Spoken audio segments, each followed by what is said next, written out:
Hello everyone, आज हम नई लेक्चर सीरीज स्टार्ट करने जा रहे हैं जिसमें हम ओपन चैनल फ्लो के जो प्रीवियस ईयर क्वेश्चन है जो कि गेट में पूछे गए हैं या फिर इंजीनियरिंग सर्विस में पूछे गए हैं उनको कवर करेंगे। साथ ही साथ मैं कोशिश करूंगा कि कुछ एक्स्ट्रा प्रैक्टिस क्वेश्चन हम कवर करें जो कि रेफरेंस बुक या टेक्स्ट बुक में इंपॉर्टेंट होते हैं, जहां से कोई इंपॉर्टेंट कंसेप्ट जो अल्टीमेटली हमारे इन एग्जाम्स में दोबारा आता है। तो स्टार्ट करते हैं आज का लेक्चर। तो this is our first question जो कि रिसेंटली गेट 2020 में पूछा गया है। तो क्या कह रहा है question? 4 metre wide rectangular channel carries 6 meter cube per second water. The Manin's coefficient is 0.02. Acceleration due to gravity is 9.81 meter per second square, and we have to calculate the critical velocity of flow up to 2 decimal. तो देखते हैं इसका solution कैसे होगा हमारे पास।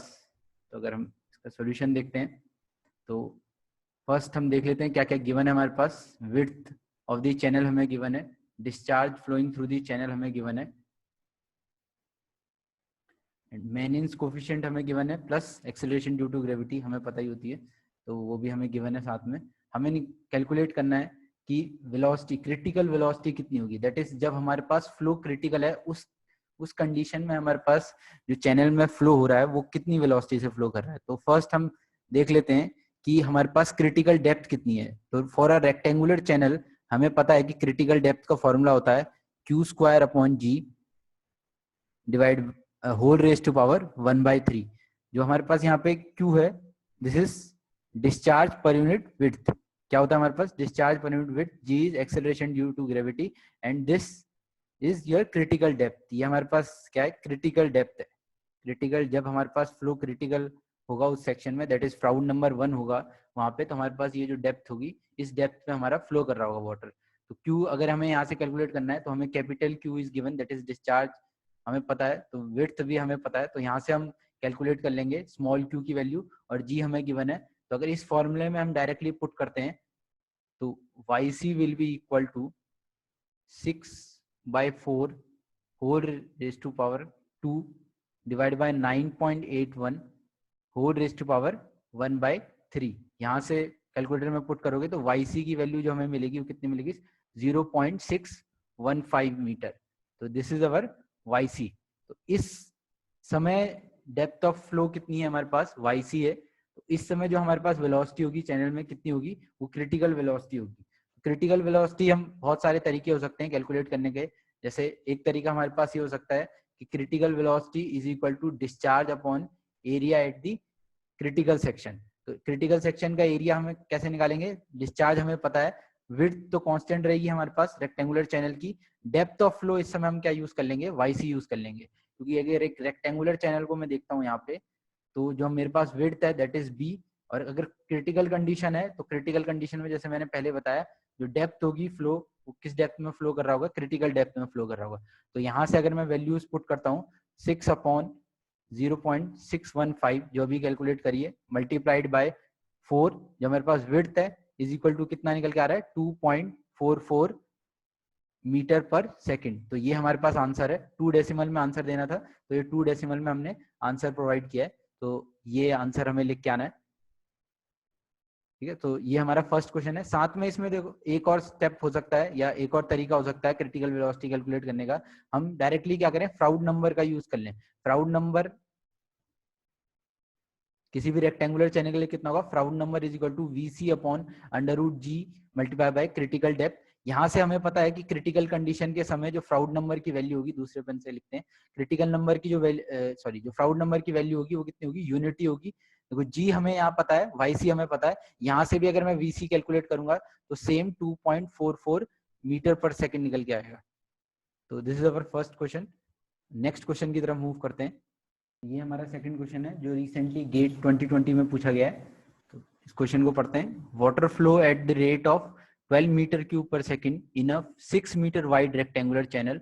Hydraulic jump is form in the channel at a point where the upstream depth is 30 centimetre. Upstream depth is 30 centimetre. Considering the acceleration due to gravity, density of water, we have to calculate the energy loss in the jump in terms of either kilowatt, either horse power और joule पर second और megawatt. तो इसका solution करते हैं।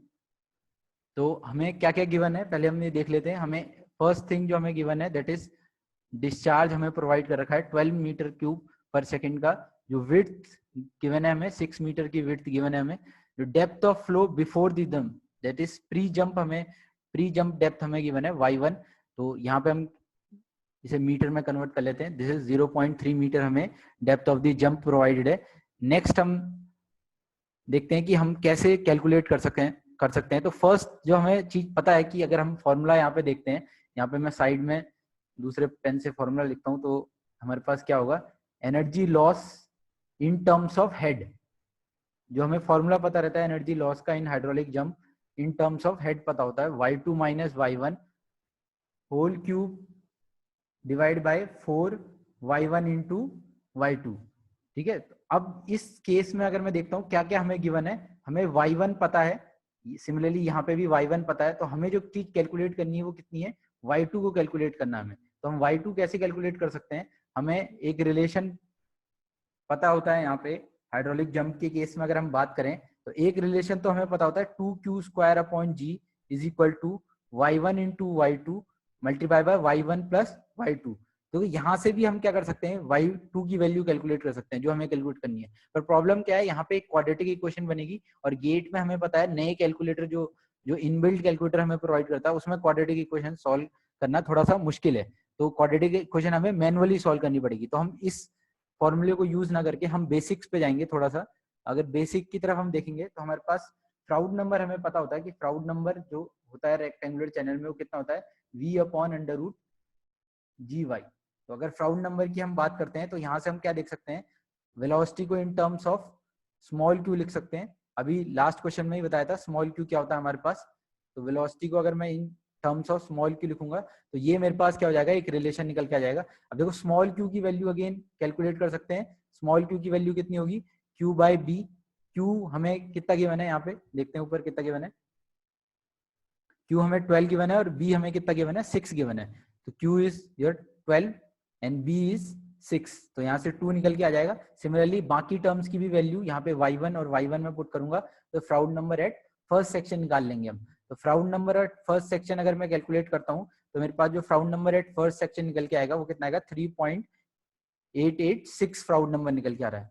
इसके बाद next हमें एक और रिलेशन पता होता है जहां पे अगर हमें प्री जंप और पोस्ट जंप के बीच रिलेशनशिप कैलकुलेट करना है, अगर मैं प्री जंप और पोस्ट जंप के बीच रिलेशनशिप देता हूं तो y2 by y1 is equal to half of -1 plus 1 plus 8 FR1 का होल स्क्वायर। ये एक रिलेशन सबको पता होगा होपफुली।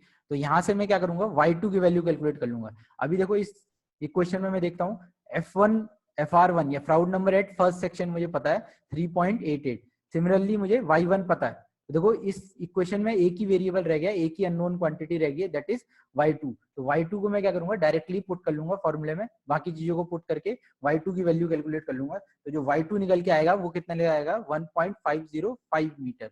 कितना निकल के आ रहा है, y2 इज योर 1.505 मीटर। अभी थोड़ी देर पहले देखते हैं जो रिलेशन मैंने बताया था, यहाँ इस रिलेशन में मैं क्या कर सकता हूँ, दोबारा से इस रिलेशन में मैं दोबारा से क्या करूंगा, y2 को पुट कर दूंगा। अब यहाँ पे मुझे y2 भी पता है, तो देखो सारी क्वांटिटी मुझे पता है, तो डायरेक्टली मैं क्या कैलकुलेट कर सकता हूँ, हेड लॉस को कैलकुलेट कर सकता हूँ। तो कैलकुलेट करते हैं हेड लॉस को। तो अगर मुझे हेड लॉस कैलकुलेट करना है तो हेड लॉस, देखो यहाँ पे दोबारा इंपॉर्टेंट चीज यही है कि जो हेड लॉस कैलकुलेट होगा वो in terms of head calculate होगा। तो यहाँ पे y2 minus y1 whole cube divide by 4 y1 y2, यहाँ पे वैल्यू पुट कर लेता हूँ। y2 और y1 की वैल्यू अगर मैं पुट करूंगा तो जो मेरे पास हेड निकल के आ रहा है वो कितना निकल रहा है, 0.9697।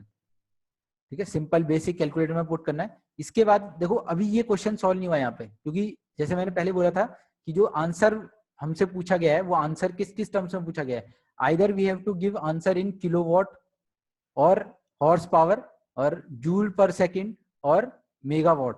तो हम देखते हैं, पहले हम अपना कैलकुलेट करते हैं। फर्स्ट चीज जो हमें अब पता होनी चाहिए वो ये पता होनी चाहिए कि हमें हेड ऑफ वाटर को कैसे हम किलोवाट की टर्म्स में कैलकुलेट कर सकते हैं। तो हेड ऑफ वाटर को अगर मैं देखूं, यहाँ पे मैं बात करता हूँ एनर्जी लॉस। देखो अब मैं EL की टर्म्स में लिख रहा हूँ, अब मैं इसे कन्वर्ट करना चाहता हूँ। तो जो कन्वर्जन का फॉर्मूला होता है वो हमारे पास क्या होता है, rho into g into discharge multiplied by head. तो जो हेड अभी जो हमने यहाँ पे निकाला है, जो हेड हमने लॉस किया है उसकी बात कर रहे हैं हम।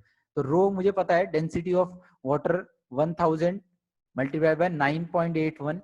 डिस्चार्ज देखो क्वेश्चन में गिवन था 12 का, और हेड लॉस अभी हमने देखा है 9697।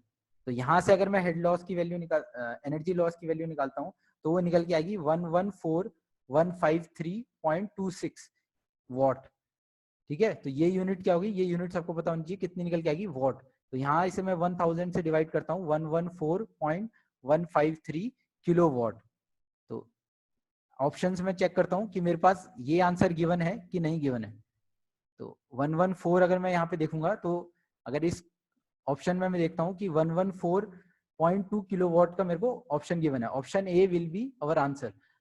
अगर देखो इससे अगर मेरे पास आंसर नहीं आता तो मैं क्या करता, जो मेरे पास आंसर आया 114.2 को, उसको मैं किस में कन्वर्ट करता, या फिर मैं किलोवाट को किस में कन्वर्ट करता, हॉर्स पावर में कन्वर्ट करता, या बाकी जो यूनिट्स मुझे गिवन है उनमें से कन्वर्ट करके देखता, उन तीनों में से कोई और आंसर होता। पर लकीली हमारे पास क्या है, हमने किलोवाट में आंसर निकाला और किलोवाट में आंसर प्रोवाइडेड था। तो thank you for watching the lecture. Next इसी तरह हम क्या करेंगे, इस सीरीज में डिफरेंट डिफरेंट क्वेश्चन देखते रहेंगे जो कि हमें गेट या ईएससी में पूछे गए।